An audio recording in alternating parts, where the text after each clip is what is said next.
Quick reading for February the 1st to February the 7th. Aries, we have the King of Swords, the Two of Cups, and the Hanged Man.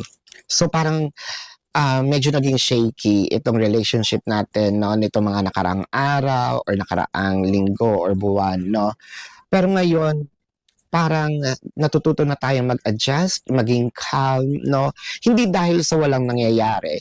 It's more of baka meron dito, whether this is you or your person na realize na meron talaga mga battle, no? Sometimes na hindi kinakailangan ng attention, no? Parang you are reserving your energy to yourself, and then yung may mga problema kasi naayos lang sa kanya lang, no, ng kusa.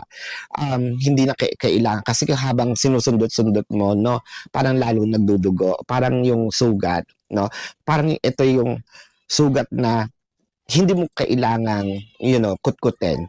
So, gagaling siya ng kusa at doon yun na-realize na meron palang ganon.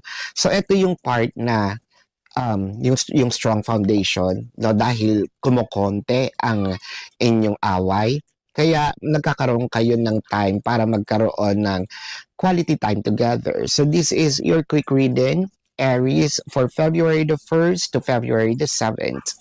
My name is Daphne, but spirit calls me back.